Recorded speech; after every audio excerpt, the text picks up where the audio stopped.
Guys, hindi ko kasi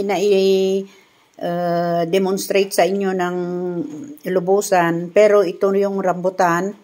Alisin yung, pag natapos ninyong kainin, yung buto i-save nyo kung ayaw nyong itanim. Saka ninyo i-boil. Pagkatapos ng boiling, mamakita naman ninyo, paglasahan ninyo, pag wala na yung pait, saka ninyo balatan. Balatan nyo habang mainit pa. Pagkatapos, saka nyo iprito. Ito na ngayon ang kinalalabasan. Ang sarap at ang lasa. Nakita ko lang ito doon sa may nag-upload na ganito. Totoo pala. Ayan, no.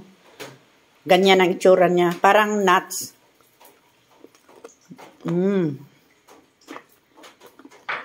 sarap. Thank you, guys. Subukan nyo para alam din ninyo. Thank you. Bye-bye. Ito yung buto ng rambutan na ginawa ko. Kasi may nakita ako sa YouTube na gumawa ng ganito. Kaya ginawa ko rin kung malasa. Pwede nang patayin, iprito, i-boiled.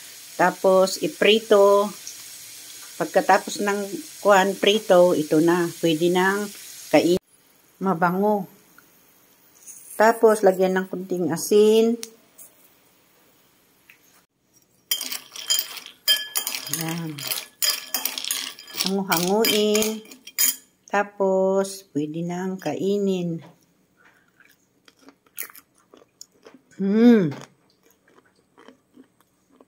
Uy, ang sarap pala. Buto ng rambutan, huwag niyong sayangin. Kung ayaw ninyong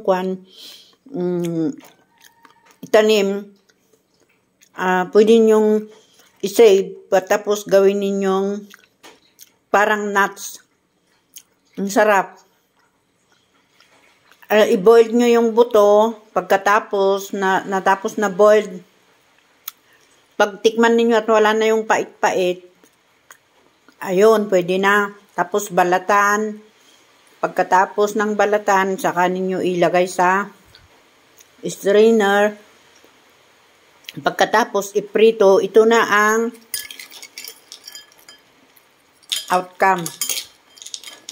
Buto ng rambutan.